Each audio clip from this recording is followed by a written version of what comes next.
Salut tout le monde, ici c'est Bremen, on se retrouve pour une nouvelle vidéo. Donc dans cette vidéo, je vais vous commenter ma première partie en bronze. Donc j'ai finalement atteint la Ligue bronze, hein. Regardez toutes ces belles défaites que j'ai dû faire pour tomber en bronze.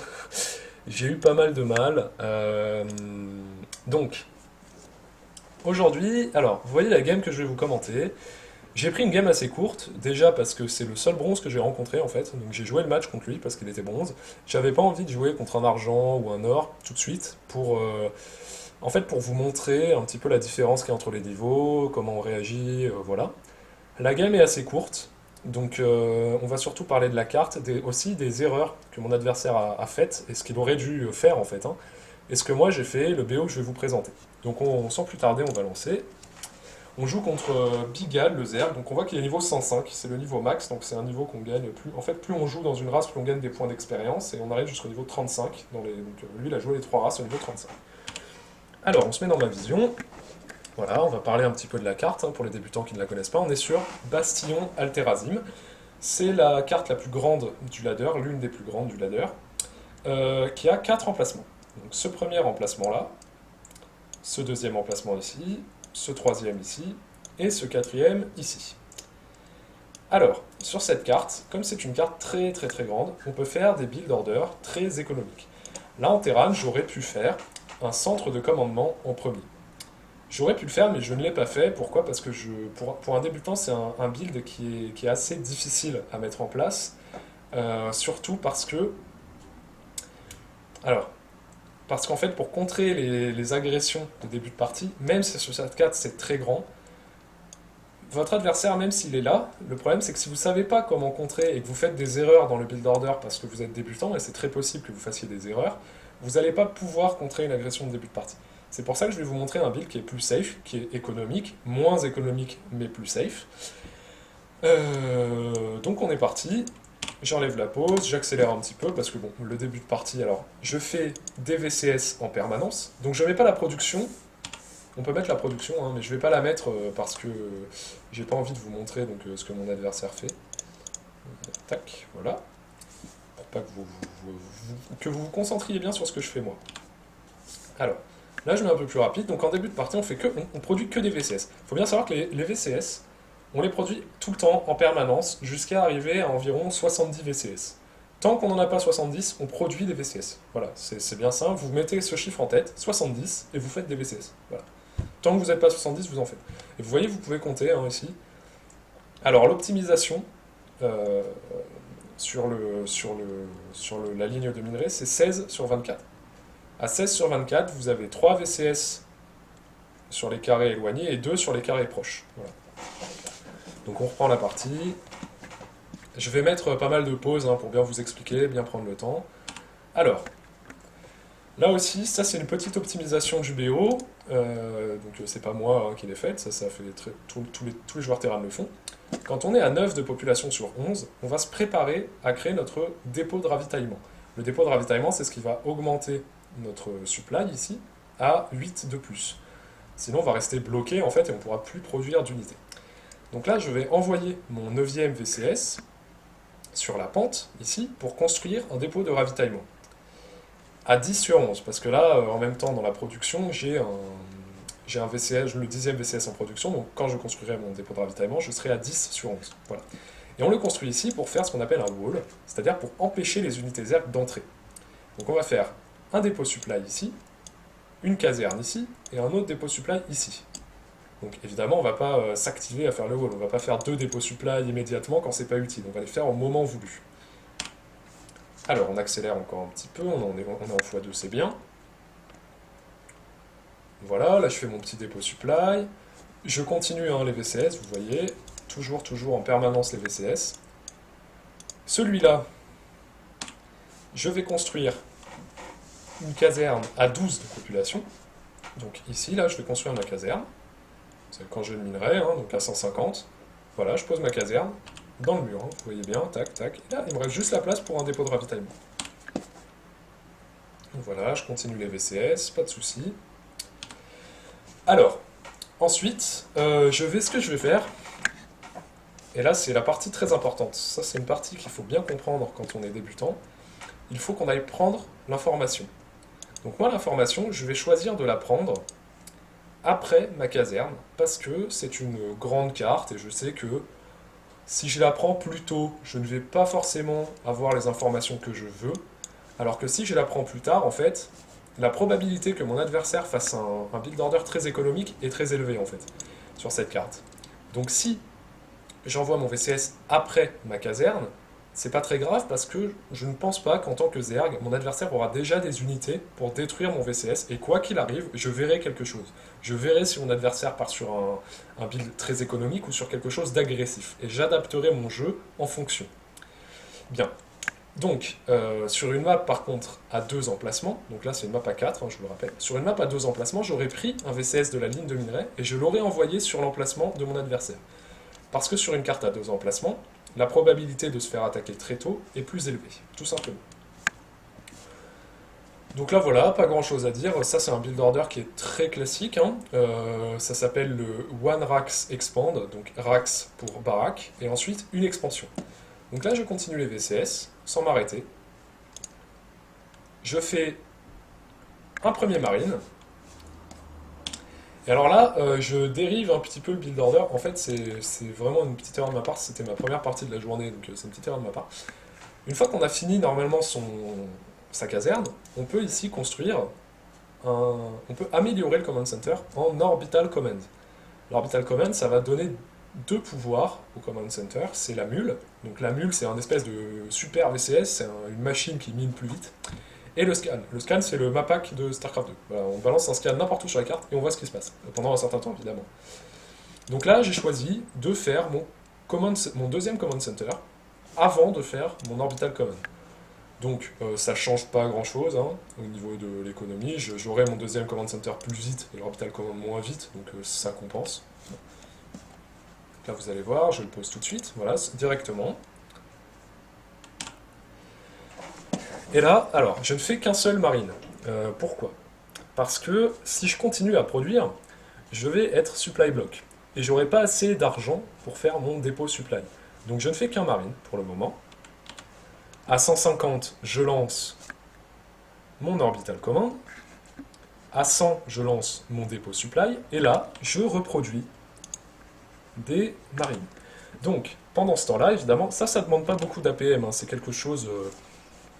je veux dire, si vous le regardez de votre côté tranquillement, cette vidéo, vous voyez, c'est pas quelque chose qui demande beaucoup d'APM. Voilà, ça c'est vraiment à la portée de tout le monde de faire ça. Et en même temps, justement, comme c'est simple de faire ça, on va être attentif sur la mini-carte. Donc je regarde un peu par où passe mon VCS. Est-ce que je pourrais très bien voir des unités, par exemple, qui sortent de la base de mon adversaire. Et si j'en vois, alors là, je suis plutôt safe parce que mon wall est fait, donc mon adversaire ne peut pas passer. Mais si je vois beaucoup d'unités, il faut que je commence à me poser des questions. Donc à me dire, est-ce que je pose un bunker pour me protéger ou pas? Est-ce que je pose des casernes supplémentaires très vite pour faire plus d'unités? Quoi qu'il arrive, il faut que j'aille scouter. Et il faut être attentif à la mini-carte. Donc vous jetez juste un petit coup d'œil hein, toutes les 5-6 secondes. Alors là, le build order, donc mon plan de jeu, qu'est-ce que c'est? Mon plan de jeu, c'est de rajouter une caserne, 2 casernes en fait, je vais rajouter, le plus rapidement possible, sans interrompre la production de VCS et de marine. Et ensuite, une fois que j'aurai posé ces 2 casernes, de prendre un gaz. Le gaz, ça va me permettre de faire un laboratoire technique sur une caserne et d'améliorer mes marines. Et une fois que j'aurai l'amélioration que je veux, j'irai faire une petite pression à mon adversaire. Ça s'appelle un timing push. On attaque sur un moment où on est plus fort. Ça veut dire qu'on a une amélioration qui rend notre armée plus forte. Donc on va attaquer là-dessus, tout simplement. Donc là, je fais ma deuxième baraque. Là, j'attends d'avoir l'argent. Voilà, donc j'ai bientôt les 150, je lance ma troisième baraque. Ici, mon command center continue de se construire, hein, donc il n'y a pas de souci. Alors,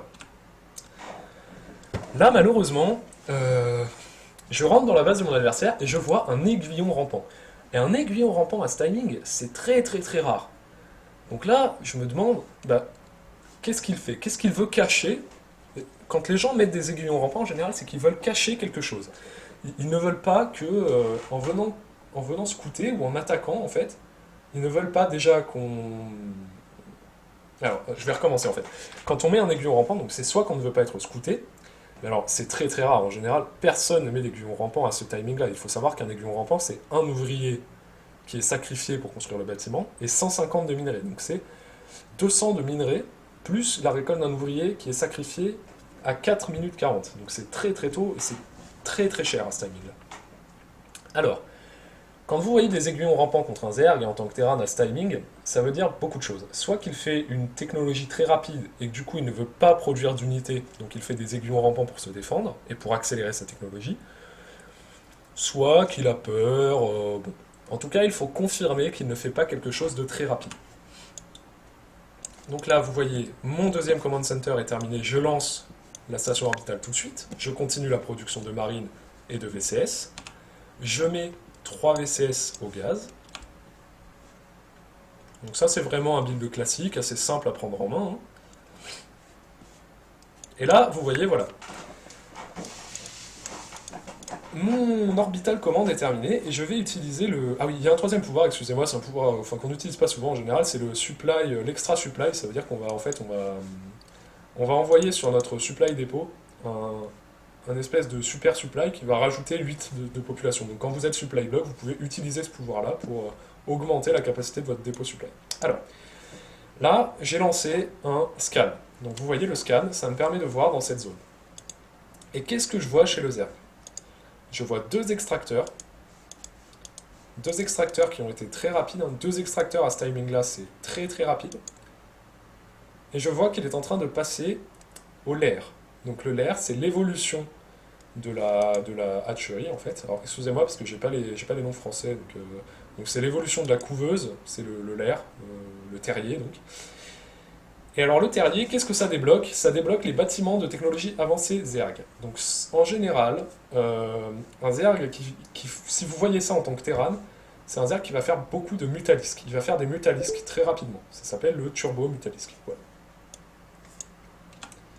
Donc pour contrer ça, moi je vais essayer de faire le plus rapidement possible sans interrompre mon build. Je sais que là, en fait, son terrier est assez loin, hein. Il est encore en train de se construire. Après, il lui faut le temps de construire l'aiguille pour construire les mutalisques ou son bâtiment de production, puis ensuite de les produire. Donc je sais que j'ai quand même du temps devant moi, hein. C'est pas, ça sort pas instantanément tout ça.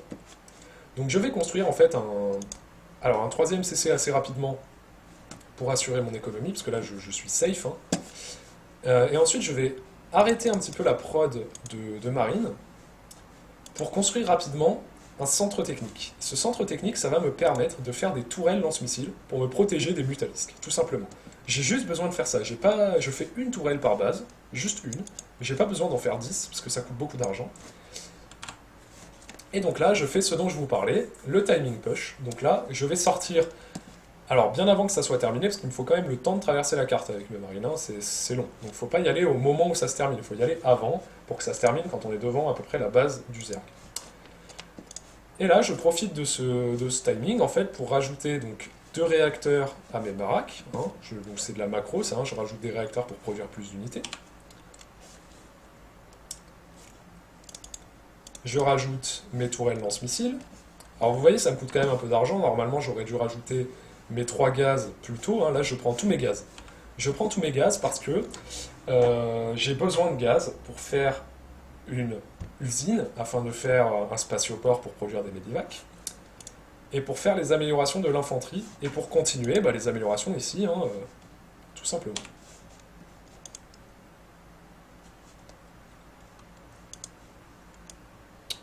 Donc là je continue, alors là voilà j'ai un VCS en trop donc je l'enlève. Donc ça, alors ça c'est une petite erreur de ma part, en fait il était pas, ce command center n'était pas groupé dans mon groupe de contrôle, du coup je ne l'ai pas amélioré en orbital command, mais bien évidemment il faut l'améliorer en orbital command et une fois que c'est fait vous venez le poser ici. Donc là j'avance avec mes marines, j'ai ma petite troupe de marines, hop, j'arrive. Alors là je le contourne, hein, parce que ici ça tape pas très très loin, donc je le contourne, il n'a pas d'unité, je ne vois pas d'unité. Et là il me voit et il quitte. Alors, il quitte, on va quand même regarder un petit peu ce qu'il a fait par rapport à ce que je vous avais prédit. Donc, on va se mettre sur la vision du Zerg. Alors là par contre, voilà. Alors, oula, attendez. Petite erreur de ma part. Tac, tac. Voilà. Donc là, on met la production, on se met sur sa vision, ok. Donc là, il a fait un bassin génétique très rapide. Alors, quand on fait un bassin génétique très rapide, en général, c'est qu'on veut agresser. Mais lui, il l'a fait vraiment tôt, et vous avez vu qu'il ne m'a pas agressé, en fait. Donc ça, c'est une grosse erreur. Un bassin génétique, vous allez le faire, en général, vers 15 de population, pour maximiser votre nombre de récolteurs et votre récolte de minerais. Si vous ne voulez pas faire d'agression early game, ça ne sert à rien de le faire aussitôt. Il vaut mieux faire une deuxième couveuse avant de faire le bassin génétique. Et faire beaucoup de drones, évidemment. Là, vous voyez également, il est supply block. Il est supply block et il n'a pas lancé d'Overlord. Donc là, il va rester comme ça très très longtemps. Vous voyez, il n'en produit toujours pas, toujours pas, toujours pas. Ça fait. Voilà, il est resté pendant. Ça fait plusieurs secondes qu'il est supply block. Et vous voyez, moi, l'avance que j'ai pris à la population déjà. Donc bon. Alors, il prend un gaz à 10 de population, donc ça c'est vraiment aussi très très tôt. Le gaz, c'est pareil. En tant que Zerg, vous n'avez pas besoin de miner du gaz en début de partie. C'est. Alors, lui, peut-être qu'il avait son plan de jeu. On a vu qu'il a fait un, un tiers 2. Donc, un tiers 2, c'est un terrier très rapide. Mais en tout cas, ce bassin génétique-là, il n'en avait pas besoin. Et ça, bon, le prendre à 10 de population, c'est pas utile. Autant en prendre, si vous voulez faire quelque chose de très technologique, prenez-en 2 à 16 de population. Ou même à 21 ou 22 de population. Vous allez miner autant de gaz et vous aurez plus de minerais. Donc bon, c'est que demander de plus, hein, quelque part. Et vous voyez, lui, contrairement à moi, il n'est pas parti scouter. Il ne va pas scouter, et ça c'est une grosse erreur, parce qu'il ne sait pas où je suis. Hein. Il ne sait pas où je suis, donc c'est. Ouais, et là en plus, alors il ne met qu'un drone au minerai, au gaz, donc franchement, ce gaz-là ne lui a servi à rien, hein, faut le dire. Cet aiguillon rampant, il ne sait pas ce que je fais, donc c'est pas utile de mettre un aiguillon rampant, ça ne sert à rien. Un deuxième gaz, bon, à 15, c'est vraiment. Bon, bah là, je vous le dis, hein, encore une fois, ce qu'il fait, c'est pas bon du tout. Hein. Normalement, vous voulez poser votre hatchery qu'il pose ici avant de prendre les deux gaz et avant même de poser la poule contre un Terran. On va tirer un petit peu. Hein. Là, vous voyez, il n'a que 4 drones au gaz, il fait peu de drones, il a oublié sa queen. La queen, c'est très important en Zerg. Il lance un tiers 2 très rapide. Donc là, c'est le moment où moi, je vais arriver dans sa base. Voilà, donc j'ai scouté. Ah oui, mon VC, c'est déjà mort. Hein. Donc là, j'ai scouté, et on va voir si ce que je pensais était juste, s'il va faire une aiguille rapide. Voilà, vous voyez, mais il lance énormément d'Overlord, c'est pas bon du tout, il faut lancer les Overlords.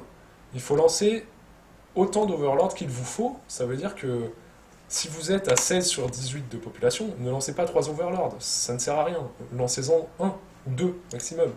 Et là, donc, il a bien fait l'aiguille, hein, comme je le pensais. Donc moi, vous voyez, là, j'ai vraiment... mes missiles, mes tourelles lance-missiles arrivent vraiment au bon moment, il n'y a aucun souci. Vous voyez, voilà, il fait plein de spine crawlers pour justement protéger cette technologie. Et vous voyez, la grosse erreur, c'est que lui, il a beaucoup d'argent. Énormément d'argent. Énormément de gaz. Mais bon, malheureusement, il n'a pas assez de larves, en fait, pour produire toutes ces mutalisques. Il aurait dû faire, en fait, 2 reines, les reines qui permettent d'injecter. Et grâce à ces reines, il aurait pu produire des mutalisques. Mais là, malheureusement, il n'a pas de larves, il ne peut pas les produire. Donc beaucoup d'erreurs dans ce jeu. Ce qu'il faut noter, c'est si vous êtes Zerg, ne faites pas un bassin génétique aussi rapide si vous ne comptez pas agresser. Ne faites pas de gaz aussi rapide, même si vous voulez faire de la technologie. Hein, parce que là, on voit que il a peu de gaz, mais c'est parce qu'il a mis du temps à miner avec 3 récolteurs dessus. Alors que si vous mettez 2 gaz à 15, si vous voulez faire une stratégie comme la sienne, et que vous mettez 6 probes, donc, enfin 6 WC, donc 3 par gaz, ça suffira largement. Ça suffira largement. Privilégiez l'économie, le minerai pour pouvoir défendre contre les agressions rapides.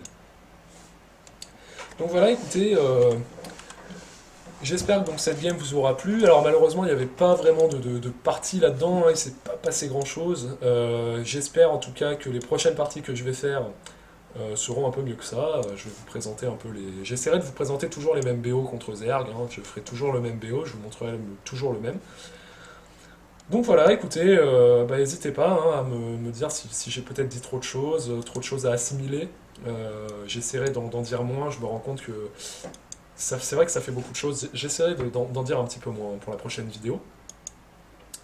Écoutez, voilà, à la prochaine et Je vous fais plein de bisous et bon courage pour votre ladder, hein, tout simplement.